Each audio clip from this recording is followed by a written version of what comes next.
નમસ્કાર. દેશભરના 1.20 કરોડ કરતાં વધારે કેન્દ્ર સરકારના કર્મચારીઓ અને પેન્શનર્સ મિત્રો, સ્વાગત છે તમારું આજના 8મા પગાર પંચના નવીનતમ અપડેટ્સના વિડીયો સાથે અમારી યુટ્યુબ ચેનલમાં, જેનું નામ છે ગુજરાતી જીકેની જમાવટ.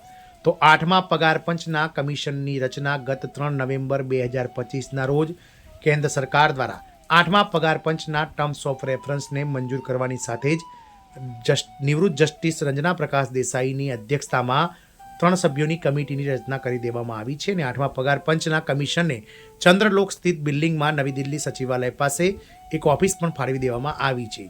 એટલે કે 8મા પગાર પંચને જે 18 મહિનાનો સમયગાળો કમિશનને આપવામાં આવ્યો છે પોતાના રિપોર્ટને તૈયાર કરીને સરકારને સુપ્રત કરવા માટે, તેનું કામ કમિશન દ્વારા શરૂ કરી દેવામાં આવ્યું છે. ત્યારે 8મા પગાર પંચના સૌથી મોટા નવીનતમ અપડેટ જે છે તે પ્રાપ્ત થયા છે, જેમાં 8મા પગાર પંચમાં હવે કર્મચારીઓને જે મળતા 3 પ્રમોશન છે તેને વધારીને 5 પ્રમોશન કરવાની જે છે તે માંગણી ઉઠી છે.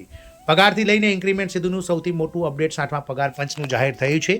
તેના વિશે આજના વિડીયોમાં આપણે વિગતવાર ચર્ચા કરીશું. તો વિડીયોના અંત સુધી આપ બન્યા રહો, અને જો ચેનલમાં નવા સબસ્ક્રાઈબર હોય તો ચેનલને સબસ્ક્રાઈબ કરવાનું ભૂલશો નહીં.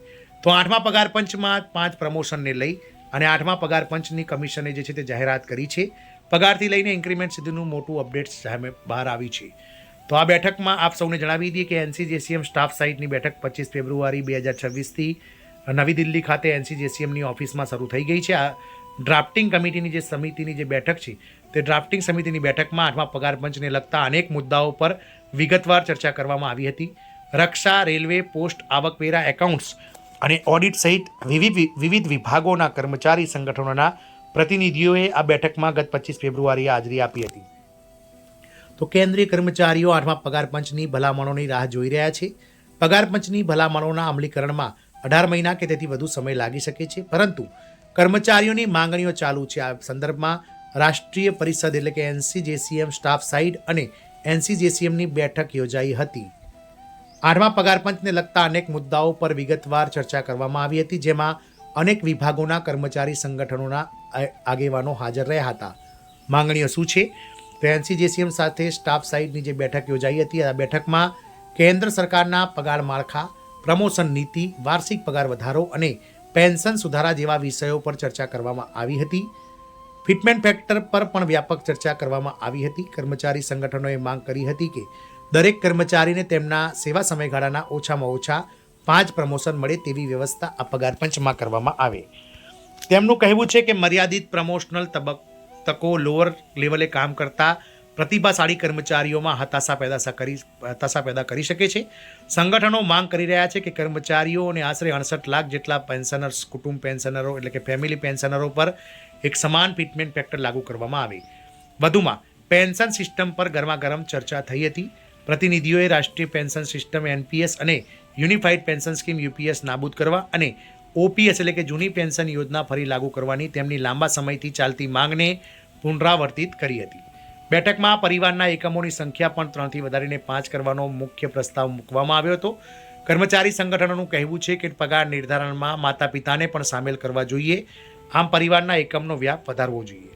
18 પ્રશ્નોના જવાબ આપવા માટે એક કરાર થયો હતો. ઓલ ઇન્ડિયા ડિફેન્સ એમ્પ્લોઈઝ જે કહી શકાય ફેડરેશન છે, એઆઈડીએફના જનરલ સેક્રેટરી શ્રી કુમારના જણાવ્યા અનુસાર 8મા પગાર પંચ દ્વારા પૂછવામાં આવેલા 18 પ્રશ્નોના જવાબો નિર્ધારિત સમય મર્યાદામાં તેમની વેબસાઇટ પર સબમિટ કરવા માટે એક કરાર થયો હતો. તમામ કર્મચારી સંગઠનોની માંગણીઓને સમાવતું એક મેમોરેન્ડમ આગામી 10થી 15 દિવસમાં તૈયાર કરવામાં આવશે અને કમિશનના અધ્યક્ષ નિવૃત્ત જસ્ટિસ ન્યાયાધીશ રંજના પ્રકાશ દેસાઈને સુપ્રત કરવામાં આવશે.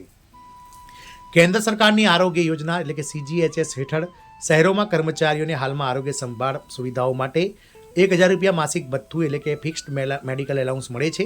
કર્મચારી સંગઠનોએ આ ભથ્થું વધારીને 20,000 રૂપિયા પ્રતિ માસ કરવાનો પ્રસ્તાવ મૂક્યો હતો અને તેમાં ઇન્ટરનેટ જેવી સેવાઓ માટેના ભથ્થાઓનો પણ સમાવેશ કરવામાં આવ્યો હતો.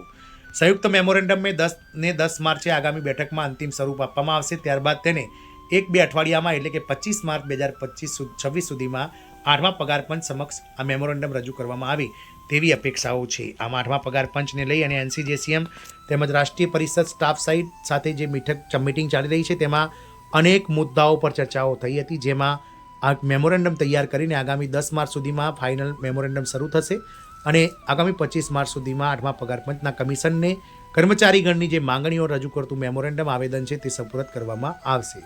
જય હિન્દ. અસ્તુ.